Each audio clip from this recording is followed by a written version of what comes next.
శుక్లాంబరధరం విష్ణుం శశివర్ణం చతుర్భుజం ప్రసన్నవదనం ధ్యాయేత్ సర్వవిఘ్నోపశాంతయే అగజాన పద్మార్కం గజానన మహార్నిశం అనేకదంతం భక్తానాం ఏకదంతం ఉపాస్మహే. ఓం గం గణపతయే నమః. ఓం శ్రీ మాత్రే నమః.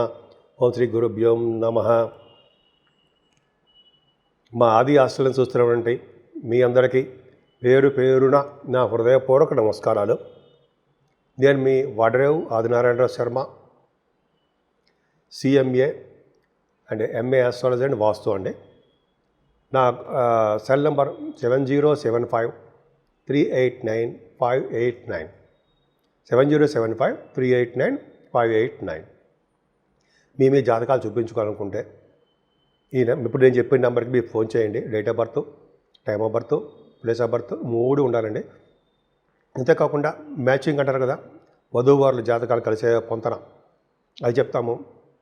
ముహూర్తాలు, వివాహ ముహూర్తాలు పెడతాము కదండి, పెడతాను అంటే నేనే చేస్తాను, ఎవరు ఉండరు. చక్కగా అద్భుతంగా నేనే పర్సనల్గా మీతో మాట్లాడుతూ ఉంటాను కూడా. ఫోన్ చేస్తే కూడా లిఫ్ట్ చేసేది కూడా నేనే. సో ఈ విధంగా మీకు ఏమాత్రం డౌట్లు ఉన్నా, ఏదున్నా అవకాశం ఉన్నా చెప్పించుకోండి. సరే అండి, ఇప్పుడు మనం 1 జూలై 2025 నుండి 31 జూలై 2025 వరకు కూడా ప్లానెటరీ పొజిషన్ ఎలా ఉంది, ఆ గ్రహాల యొక్క ప్రభావం వివిధ రాశుల మీద ఎలా ఉండబోతుందో ఇప్పుడు మనం తెలుసుకుందాం. నా వీడియోస్ మీకు నచ్చితే ఎప్పటిలాగే మీరు లైక్ చేయండి, షేర్ చేయండి, సబ్స్క్రైబ్ చేయండి.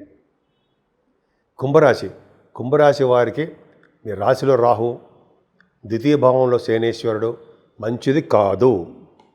పైగా శనీశ్వరుడు కూడా 13వ తారీఖు నుంచి మీ రాశ్యాధిపతి అయినా సరే 13వ తారీఖు నుంచి చెడు ఫలితాలు ఇవ్వడానికి అవకాశం ఉందండి.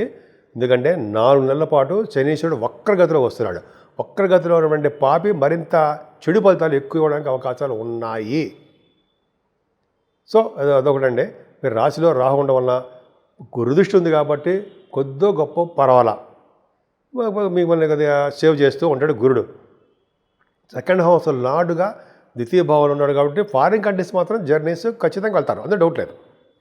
కానీ ద్వితీయ భావంలో శని వక్రగతిలో ఉన్నాడంటే మీ కుటుంబంలో కొద్ది చిన్న ప్రాబ్లమ్స్ రావడానికి అవకాశం ఎక్కువ. భార్యాభర్తల విషయంలో కానీ, మీ ఫ్రెండ్ సర్కిల్లో కానీ, కుటుంబ సభ్యుల మధ్యలో కానీ మీ పరుషమైన మాటలతోటే వాళ్ళు ఇబ్బంది పెడుతున్నారు. వాళ్ళు మీకు దూరం అవ్వడానికి అవకాశం ఉంది. అంటే భార్యగా దూరం అయిపోతారా? అలా కాదండి, మనసు చివుక్కుమంటుంది అనమాట అందరికీ కూడా. కాబట్టి పరుషమైన మాటలు మాట్లాడకుండా కాముగా ఈ 4 నెలలు ఉండవలసిందిగా నా ప్రార్థన. అంటే ఏంటి జనరల్గా అంటే ఎందుకు చెప్తానంటే, శనీశ్వరుడు మీ రాశికి మంచివాడు అవ్వచ్చు, కానీ మంచి ఫలితాలే ఇవ్వడం, చెడు ఫలితాలు ఎక్కువ ఉంటాయి చూసుకోండి. కానీ చెడు ఫలితాలు ఉంటాయని చెప్పి మనమేమి ఫోర్స్ చేయట్లేదండి. మీరు చేసుకునే పూజలు, గాయత్రి మంత్ర జపము, పేదలకి సేవలు, తల్లిదండ్రులకి సేవలు చేసుకోవడం వలన ఖచ్చితంగా మీకు శనీశ్వరుడు వచ్చే దోషాలు తగ్గుతాయి. చతుర్థ భావంలో శుక్రుడు బాగా యోగిస్తాడండి. మీకు మంచి చతుర్థ భావంలో వాహనాలు, గృహాలు, ఆభరణాలు ఇస్తాడు. కానీ తల్లిగారి ఆరోగ్య పరిస్థితి మాత్రం కొద్దిగా జాగ్రత్తగా చూసుకుంటూ మీరు ఉండాలి. ఆ బాధ్యత మీదే. సరే, పక్క పెడదామండి. ఇంకా చెప్పాలంటే యాక్చువల్గా సంగీతంలో కూడా మీరు సాధనలో బాగా డెవలప్ అవుతారు. కాకపోతే ఏంటంటే ఆ అవకాశాలు తక్కువ వస్తూ ఉంటాయి మ్యూజిక్ డైరెక్టర్స్కి. పంచమభావం అంటే గురు ప్రభావం వలన సంతానం విషయంలో ఏమాత్రం ఇబ్బంది పడవలసిన అవసరమే రాదు. పైగా మీకు పుత్ర సంతాన జననము కలగడానికి అవకాశం ఉంది. మీకు కళారంగంలో, సాహిత్య రంగంలో రచయితలుగా డబ్బు సంపాదించుకుంటారు. పాటలు పాడుతూ, లేకపోతే రచయితలుగా డైలాగ్స్ ఏమంటారు కదా, మీకు బాగా డబ్బులు వస్తాయండి. అలాగే స్టాక్ మార్కెట్లో కూడా మీకు బాగా ఉన్నతంగా రాణించడానికే అవకాశాలు ఉన్నాయి. పంచభావం ఎక్కడ చెడిపోలేదండి. మీకు పూర్వజన్మ పుణ్యం మీకు వచ్చి తీరుతుంది. కొంతమంది పొలిటికల్ రంగంలో ఉంటే వాళ్ళ పదవులు రావడానికి కూడా అవకాశాలు మాత్రం ఉన్నాయి.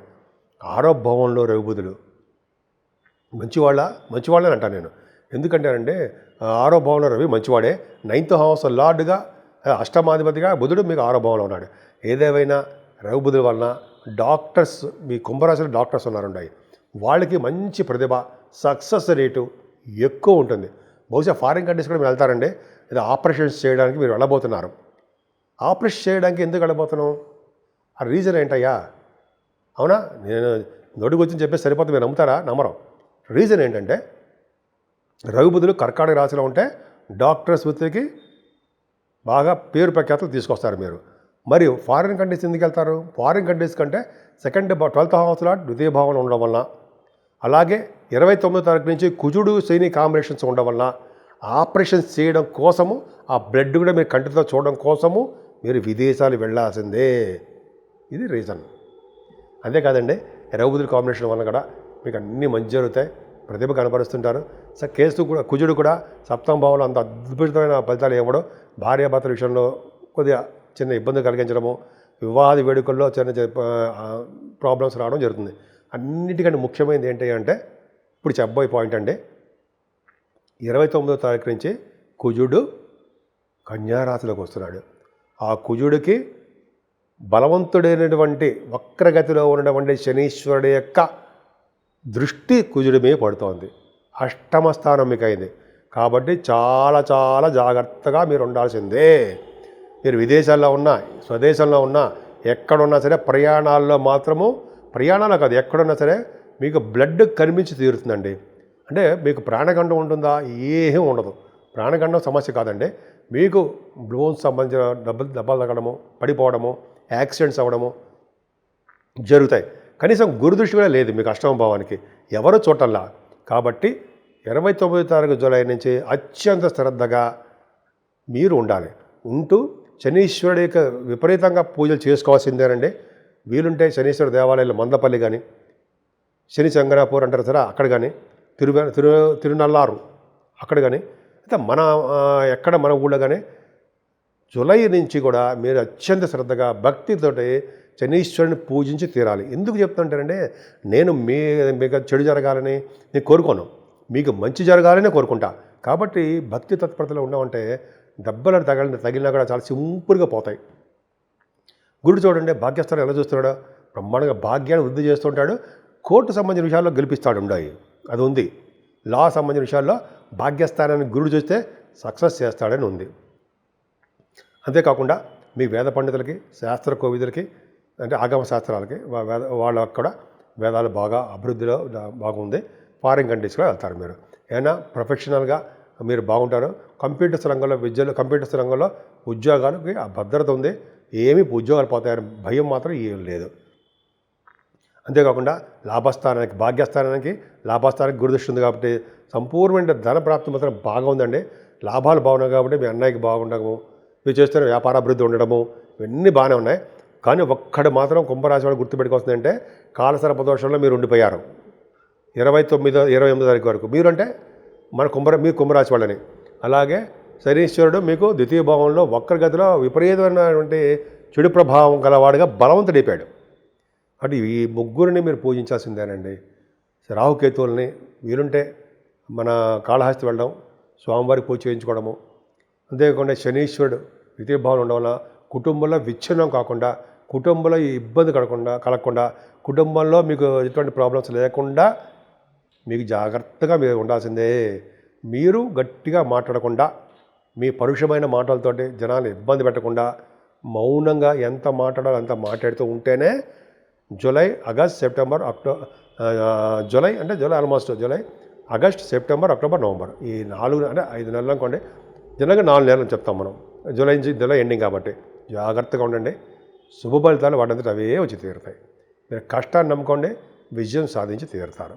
12 రాశుల వారికి చెప్పుకోదగ్గ సూచనలు, పరిహారాలు, రెమెడీసు అంటాం కదండి, ఏంటి ఖచ్చితంగా ఉన్నాయండి.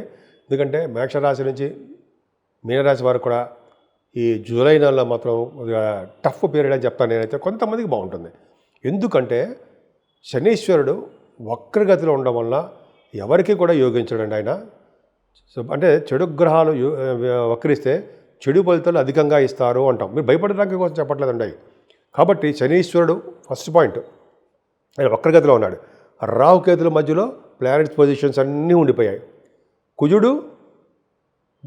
కుజుడికి శనిదృష్టి ఉంది. సో ఇదొకటి చాలా ఇబ్బందికరమైన వాతావరణం. సో ఈ మూడింటి యొక్క ప్రభావం చాలా ఉందండి. అందుకనే 12 రాశుల వారికి చెప్పదగ్గ సూచన ఏంటంటే, ఫస్ట్ శనీశ్వరుని తైలాభిషేకాలతోటి ఆయనని సంతోషపరచడమే. శనీశ్వరుడికి నమ్మకతమ్మకాలతో కొన్ని చాలా ఉన్నాయండి. అవి శనీశ్వరుడు పూజ చేసుకోవడం వలన, తైలాభిషేకాలు చేసుకోవడం వలన, శనీశ్వరుడికి చుట్టూ 11 ప్రదక్షిణ చేయడం వలన, వస్త్రం సమర్పించడం వలన, ప్రతి శనివారం దర్శించుకోవడం వలన శనీశ్వరుడు వల్ల వచ్చే దోషాలు పోతాయి. సెకండ్ పాయింట్, శనీశ్వరుడికి బాగా ప్రభావం తగ్గాలంటే ఆంజనేయ స్వామి వారికి సింధూరం రాయించవలసిందే. మంగళవారం కానీ శనివారం కానీ చెప్పదగ్గ సూచన, ఖచ్చితంగా మీరు పాటించండి మీ అన్ని రాశుల వాళ్ళు. తర్వాత మూడో పాయింట్ ఏంటంటే వెంకటేశ్వర స్వామి వారి దగ్గర అఖండ దీపారాధన చేసుకోవడం వలన శనీశ్వరుడు వచ్చే దోషాలు పోతాయి. నాలుగో పాయింట్, శివుడికి అత్యంత పవర్ఫుల్ గాడ్, ఆయనకి తైలాభిషేకాలు చేసుకుంటూ మల్లెపూలతోటి అభిషేకం మల్లెపూలతో పూజించడం వలన, మారేడు దళాలతోటి తులసి మాలతో పూజించడం వలన శనీశ్వర స్వామి సంతోషించి మనకి మంచి కలిగేట్ చేస్తుంటాడు. అన్నిటికంటే ముఖ్యమైనది ఏంటంటే గాయత్రి మంత్రం. ఎవరైతే గాయత్రి మంత్రం ఎవరైనా చేయించండి, 100 నిమిషాలు చేసే వాళ్ళకి, తల్లిదండ్రులను పూజించే వాళ్ళకి, గురువు గారిని సేవ చేసుకునే వారికి, అలాగే వేదశాస్త్ర పండితులకి పూజించే వాళ్ళకి, శాస్త్రజ్ఞులకి, వేదశాస్త్ర వాళ్ళకి, అలాగే పేదలకి ఈ పూజ అంటే ఫైనాన్షియల్ హెల్ప్ చేసే వాళ్ళకి శని వల్ల వచ్చే దోషాలు తగ్గుతాయి. సరే, యోగాసనాలు కూడా ఇంపార్టెంట్ అంటే ఆయనకి ఇష్టం. ఇంకోటి ఏంటంటే కుజుడు కూడా ప్రభావం కుజుడి మీద ఉంది, శని యొక్క ప్రభావం కుజుడి మీద కూడా ఉంది. సుబ్రహ్మణ్యేశ్వర స్వామి ఆరాధన నిరంతరము చేసుకోవాలండి. రాహుకేతుల యొక్క ప్రభావం కూడా తగ్గాలంటే అమ్మవారికి, సుబ్రహ్మణ్య స్వామి వారికి, వినాయకుడికి పూజ చేసుకోవాల్సిందే. సో శని కుజులు చూసుకోవడం వలన యాక్సిడెంట్స్ తప్పాలి అంటే మాత్రము కుజుడిని పట్టుకోవాల్సిందే.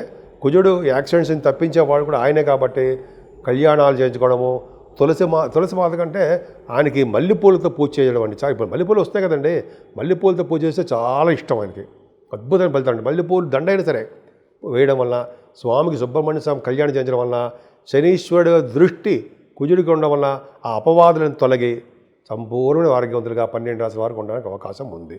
సో విధంగా మీకు చేతనైనంత వరకు మీ పూజలు చేసుకోండి, మంచి ఫలితాలు పొందండి.